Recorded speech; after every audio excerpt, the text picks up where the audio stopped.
I'm so glad you're here tonight because this week is my favorite Torah portion. I know I say that every Shabbat, but really this week is really my favorite Torah portion. And I know that I say that also every Shabbat. But that being said,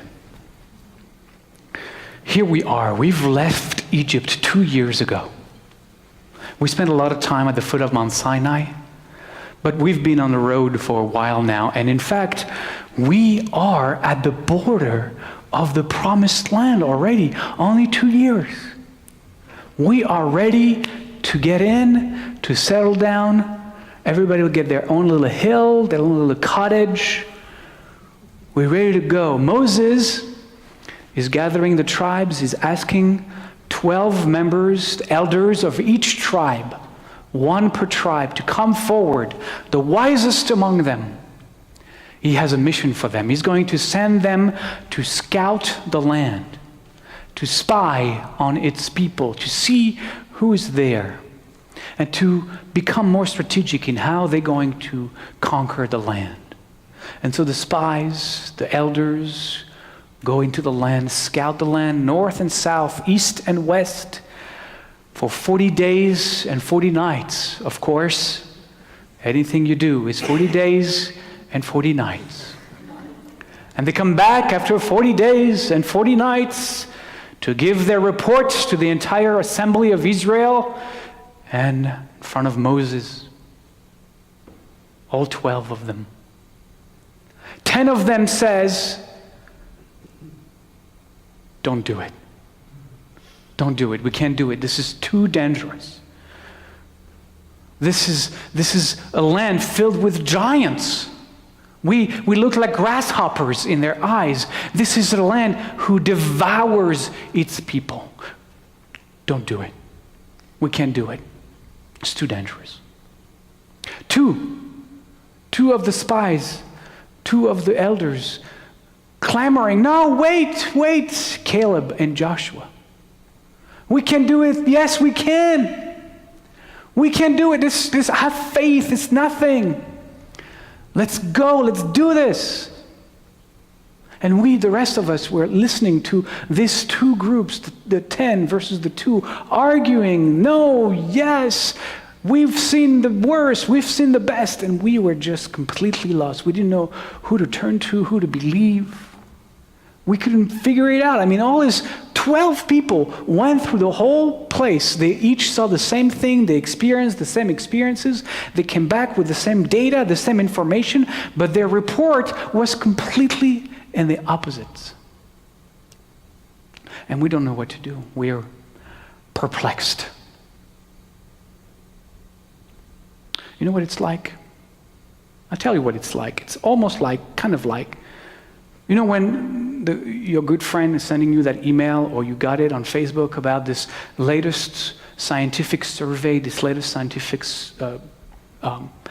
paper that just came out, that is finally telling you that yes, it is good for you to have that glass of red wine every meal. That's fine. You can do it. Yes. Or that cup of coffee, 1 a day. You can do it. This is the report. The scientists are now showing, after months of research, that yes, you can do this. But then you remember, was it just a year ago? Maybe a year and a half ago? Wasn't it that other paper that came out, that research from other scientists that actually told me not to drink red wine, not to have that extra cup of coffee? What am I going to do? Who to believe?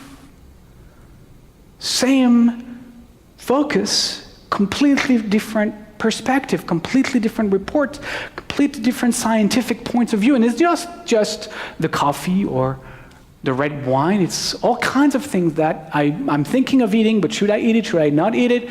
Is it good for me? Not good for me? And let alone talking about this diet or that diet. These scientists say you should do this diet, not that one. And then the next year, another survey comes out, another research paper comes out. No, don't do that diet. That's terrible. Do this one, right? And here we are, reading all the scientific papers, wanting to believe them. And at some point, we start to have doubts about the relevance of all this research. we start to kind of laugh at it, dismiss it. Oh, it's another one of those. This year it's going to be the eat no meat diet. Next year it's going to eat no bread diet. I'm just going to keep on doing whatever I'm doing, right? That's what we end up saying.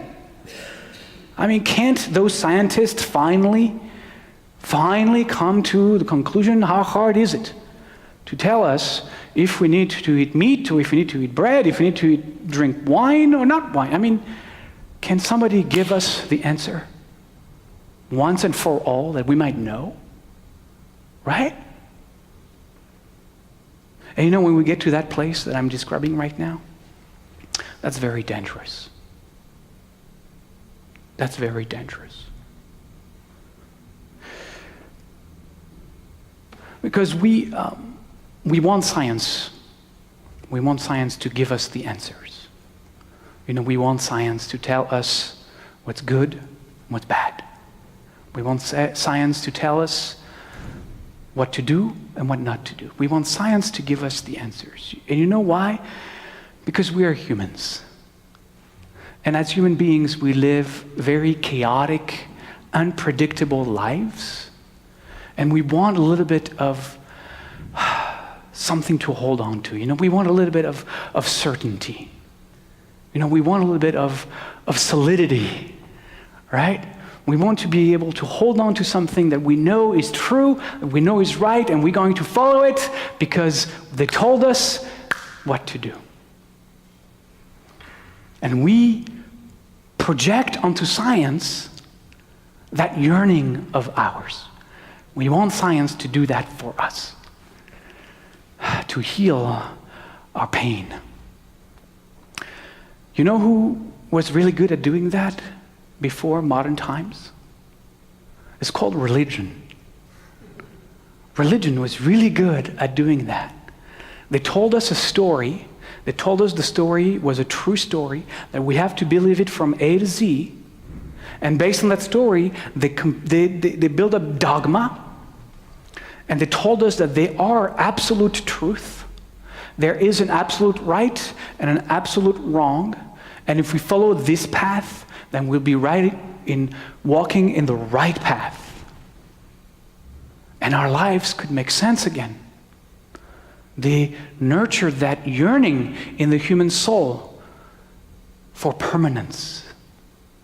They nurture that yearning in the human soul for solidity, for something to hold on to when everything around us was so terrible and so scary.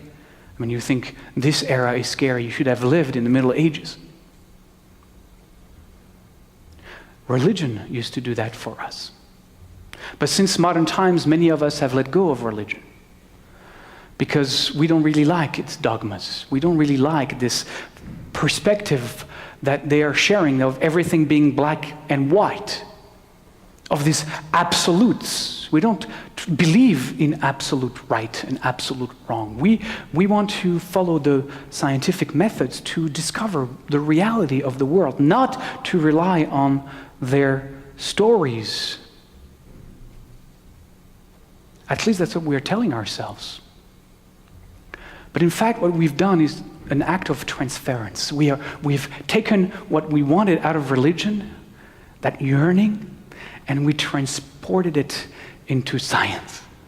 And we asked science to do what religion did for us before, to give us the answers, to give us the absolutes, to give us the absolute yes and the absolute no, and to tell us what to do, so that our life could be a little calmer. But you know what? That's not what science does. That's not what science is about. Science can never give us that. First of all, science is supposed to be a learning about reality, studying reality, however we see reality, right? The first and only constant of reality is that it's always changing, always evolving. So if you're going to be a science to learn about reality, you're going to have to change and learn and evolve. 2, science is made out of scientists. We forget that. And scientists who are working today on exploring and learning about reality are scientists who come after generations of other scientists on which data and information and findings they themselves build. So they're already influenced by what has come before, but they're also influenced by their own upbringing, by their own learning, by who they are, and they come to whatever experiment they do with who they are. And so there is a little bit of that in science as well, the human factor. Third, in every generation, the tools of science expand, become better. Technology is helping scientists discover things that just a decade ago was impossible to even fathom. The theories are evolving because the tools are evolving. They are becoming more precise. They're helping us see farther or deeper or whatever. So science was never built to really give us and work in absolutes.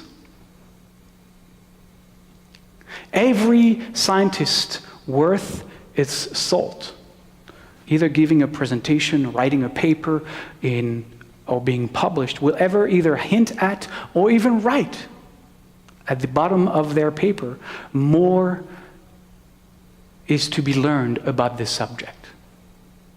No scientist will ever say, I am telling you the ultimate, final, universal, eternal truth about this subject that I have studied and now presented you. No, not one scientist will ever do that. They would have to kill him or her. Actually, I think the society would do that. Because that would be anti the principles of science. But we are very special beings. You know, we still project onto science what we yearn to receive from science. And we have made science, in a lot of ways, into a religion. It's the modern religion. Science doesn't want it to be a religion, but we have transformed it into a religion. But the problem with that is that, you know, when we, you and me, kind of start to doubt all of those things that I was mentioning earlier, because researches sometimes contradict each other, because it is the nature of science to do that. That's how it grows, that's how it evolves, that's how it moves further. When we start to doubt, those whose life is actually grounded in religious tenets, those whose life is actually grounded in living from a place of knowing religious truth and living from absolutes, when we doubt, they discard. When we laugh, they reject. And that's why it's dangerous. You know, the example of the 10 verses 2, the spies, the elders, the 10 verses 2, I'm going to reverse that example. When you have not 10, but 98 scientific surveys, scientific papers, publications that affirm and prove and share the human impact on global warming. And 98 verses 2, who said, well, maybe we're not sure. Then those who see that, when we doubt, those who see that and want to reject science altogether, just say, well, look at that. If you can be sure 100%, then none of your science is valid. None of this hold water. None of this is relevant. Only those two, but those two represent the complete denial of the other 98. And if you can't have 100% assurance of what you're saying is true, then none of what you're saying is true. And therefore, we can easily deny the human impact of global warming and throw away science, baby and the bathwater, altogether. And if I come from a place of living from absolutes, of absolute right and wrong, of absolute truth, of wanting my life to have that kind of solidity, that kind of permanence, then the one thing I'm going to argue against is this concept of evolution. Because evolution has become now the enemy. I don't want evolution, I want stagnation. I want the truth as I know it. I want the truth as I've learned it. Because I want direction in my life. And we see that happening almost every day. You turn on the TV, you watch the news, and on we go with the denial of truth. I mean, I'm talking about global warming, I'm talking about evolution. I could talk about Holocaust deniers. I mean, you can go in very dangerous ways when you start down that road. And because I'm talking about maybe Bible holders, Bible brandishers, I want to talk about Torah for a moment. Because I believe that Torah is also an evolving text. I see Torah as a zip file. You know what a zip file? Not everybody knows what a zip file is anymore. I think they are gone the way of the dinosaur too. We used to have zip files, which was one file that you would get in your inbox that had other files in it. Everybody's familiar with zip files? That's how the Torah is. Because the Torah continues to be opened. Generation after generation after generation, there's always more to discover and unpack and discover within the pages of the Torah. It is not, I'm going to say it differently. To me, it is a sacred text because it continues to evolve, because its truth, what it conveys, continues to grow with each generation, because it is relevant in every generation that opens it and discovers it and interpret it and comment upon it. If a sacred text is a frozen text born and created 3,000 years ago that we worship, then to me that's not sacred. That's idol worshiping. So every one of us, and I mean literally every one of us, who wrestles with the Torah, just like the scientists, built on generations of those who have come before us. We have access to so much knowledge, so many interpretations, so many ways of understanding the text, and we can build on that. We can download that. We can live with that. We can infuse our beings with that. And we are the only ones in this generation to have the unique perspective that we have, to have lived the life that we have lived, to understand the world the way we understand it, and reality the way we see it. And all of that also infuses what we find in every page of the Torah, in every page of the Bible.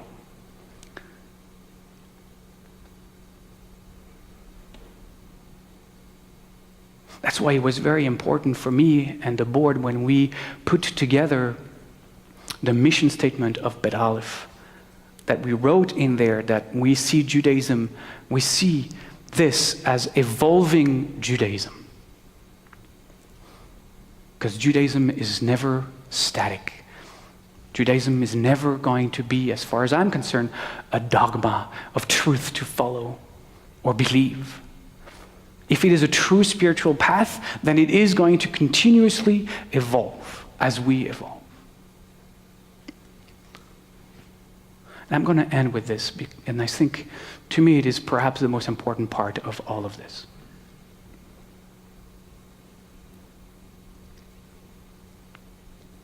I'll tell you a little story. I think I'm going to do that. You know, when I first started to come to Bet Aleph, when Rabbi Ted was leading the congregation, and I sat at the back, because you always start at the back. You start last pew, and then as you kind of become more familiar, you second pew, and then the third one. At the end of the first year, usually in the middle. By the second year, you can find yourself in the front. I just loved the teachings. It blew my mind. I came from an Orthodox background, and at some point in my life, all of the teachings of the great sages that I had learned all my growing up, they became kind of stale and they became kind of gray. And I came here, I sat down, and the way I describe it is that everything that I ever learned suddenly came rushing forward in multicolors. It was like fireworks. And I just sat there, and Shabbat after Shabbat, class after class, holiday after holiday, I just got so much. Then after 3 or 4 years of coming, it started to feel like the rabbi was really saying the same things every Shabbat, every holiday, the same kind of words, the same kind of turn of sentences. So I did what a lot of people do. I went and I confronted him. I said, hey, Rabbi, all this is great, but when are you getting to the next level? And Rabbi Ted looks at me like this. Oh. He smiled. He was right.